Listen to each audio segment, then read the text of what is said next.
Moby Dick, Chapter 7, The Chapel. In this same New Bedford there stands a whaleman's chapel, and few are the moody fishermen, shortly bound for the Indian Ocean or Pacific, who fail to make a Sunday visit to the spot. I am sure that I did not. Returning from my first morning stroll, I again sallied out upon this special errand. The sky had changed from clear, sunny cold to driving sleet and mist. Wrapping myself in my shaggy jacket of the cloth called bearskin, I fought my way against the stubborn storm. Entering, I found a small, scattered congregation of sailors and sailors' wives and widows. A muffled silence reigned, only broken at times by the shrieks of the storm. Each silent worshiper seemed purposely sitting apart from the other, as if each silent grief were insular and incommunicable. The chaplain had not yet arrived, and there these silent islands of men and women sat steadfastly eyeing several marble tablets, with black borders, massoned into the wall on either side the pulpit. 3 of them ran something like the following, but I do not pretend to quote. Sacred to the memory of John Talbot, who, at the age of 18, was lost overboard, near the Isle of Desolation, off Patagonia, November 1st, 1836. This tablet is erected to his memory by his sister. Sacred to the memory of Robert Long, Willis Ellery, Nathan Coleman, Walter Canny, Seth Macy, and Samuel Gleig, forming one of the boat's crews of the ship Eliza, who were towed out of sight by a whale on the offshore ground in the Pacific, December 31st, 1839. This marble is here placed by their surviving shipmates. Sacred to the memory of the late Captain Ezekiel Hardy, who in the bows of his boat was killed by a sperm whale on the coast of Japan, August 3d, 1833. This tablet is erected to his memory by his widow. Shaking off the sleet from my ice-glazed hat and jacket, I seated myself near the door, and turning sideways was surprised to see Queequeg near me. Affected by the solemnity of the scene, there was a wondering gaze of incredulous curiosity in his countenance. This savage was the only person present who seemed to notice my entrance, because he was the only one who could not read, and, therefore, was not reading those frigid inscriptions on the wall. Whether any of the relatives of the seamen whose names appeared there were now among the congregation, I knew not. But so many are the unrecorded accidents in the fishery, and so plainly did several women present wear the countenance, if not the trappings, of some unceasing grief, that I feel sure that here before me were assembled those, in whose unhealing hearts the sight of those bleak tablets sympathetically caused the old wounds to bleed afresh. Oh, ye whose dead lie buried beneath the green grass, who standing among flowers can say, Here lies my beloved, ye know not the desolation that broods in bosoms like these. What bitter blanks in those black-bordered marbles which cover no ashes! What despair in those immovable inscriptions! What deadly voids and unbidden infidelities in the lines that seem to gnaw upon all faith and refuse resurrections to the beings who have placelessly perished without a grave! As well might those tablets stand in the cave of Elephanta as here. In what census of living creatures the dead of mankind are included? Why it is that a universal proverb says of them, that they tell no tales, though containing more secrets than the good wind sands. How it is that to his name who yesterday departed for the other world, we prefix so significant and infidel a word, and yet do not thus entitle him, if he but embarks for the remotest Indies of this living earth. Why the life insurance companies pay death forfeitures upon immortals, in what eternal, unstirring paralysis and deadly, hopeless trance, yet lies antique Adam, who died 60 round centuries ago. How it is that we still refuse to be comforted for those we nevertheless maintain are dwelling in unspeakable bliss. Why all the living so strive to hush all the dead. Wherefore, but the rumor of a knocking in a tomb will terrify a whole city. All these things are not without their meanings. But faith, like a jackal, feeds among the tombs, and even from these dead doubts she gathers her most vital hope.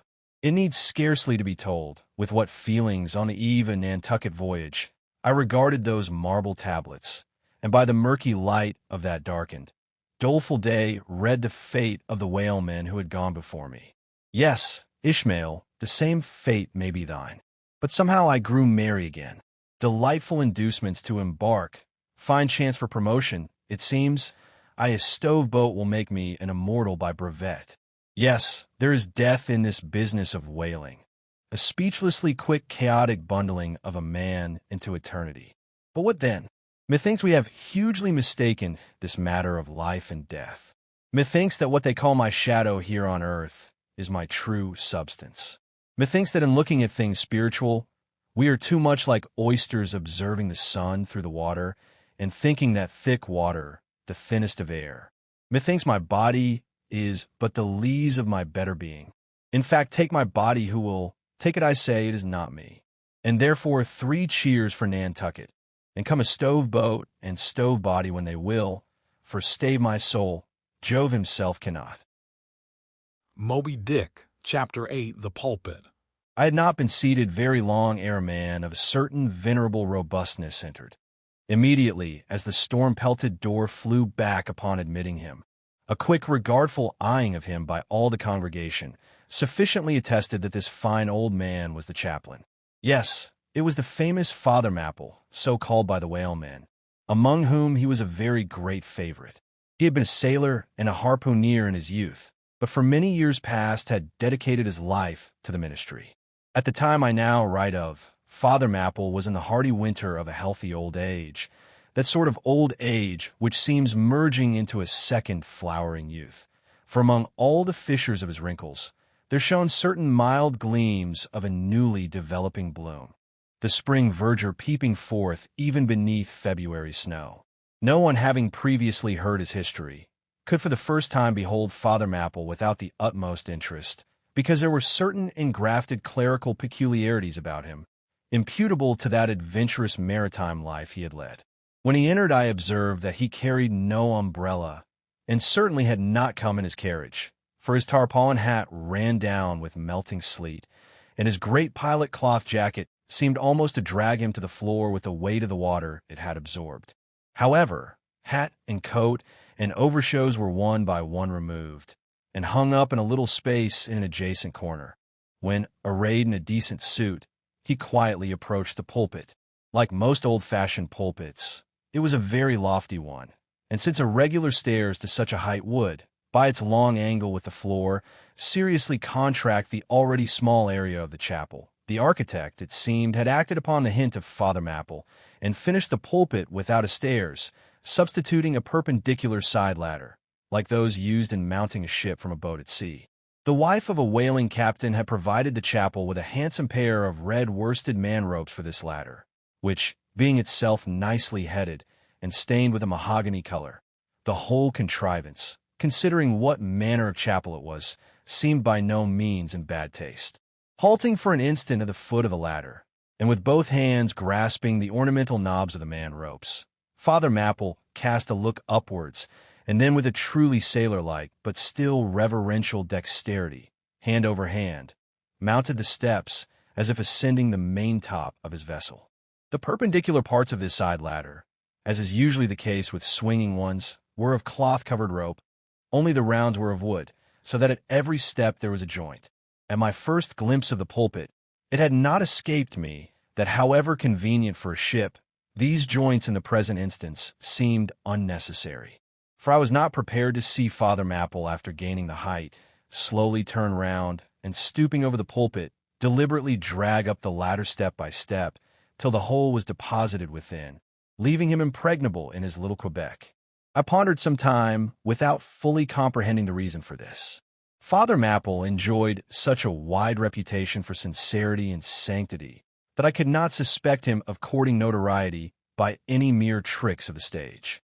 No, thought I, there must be some sober reason for this thing. Furthermore, it must symbolize something unseen. Can it be, then, that by that act of physical isolation he signifies his spiritual withdrawal for the time from all outward worldly ties and connections? Yes, for replenished with the meat and wine of the word, to the faithful man of God, this pulpit, I see, is a self-containing stronghold, a lofty Ehrenbreitstein, with a perennial well of water within the walls. But the side ladder was not the only strange feature of the place, borrowed from the chaplain's former seafarings. Between the marble cenotaphs on either hand of the pulpit, the wall which formed its back was adorned with a large painting representing a gallant ship beating against a terrible storm off a lee coast of black rocks and snowy breakers. But high above the flying scud and dark rolling clouds, there floated a little isle of sunlight, from which beamed forth an angel's face. And this bright face shed a distinct spot of radiance upon the ship's tossed deck, something like that silver plate now inserted into the Victory's plank where Nelson fell. Ah, noble ship, the angels seemed to say, beat on, thou noble ship, and bear a hardy helm. For lo, the sun is breaking through, the clouds are rolling off, serenest azure is at hand. Nor was the pulpit itself without a trace of the same sea taste that had achieved the ladder and the picture. Its paneled front was in the likeness of a ship's bluff bows, and the Holy Bible rested on a projecting piece of scrollwork, fashioned after a ship's fiddle-headed beak. What could be more full of meaning? For the pulpit is ever this earth's foremost part. All the rest comes in its rear. The pulpit leads the world. From thence it is the storm of God's quick wrath is first descried, and the bow must bear the earliest brunt. From thence it is the God of breezes, fair or foul, is first invoked for favorable winds. Yes, the world a ship on its passage out, and not a voyage complete, and the pulpit is its prow.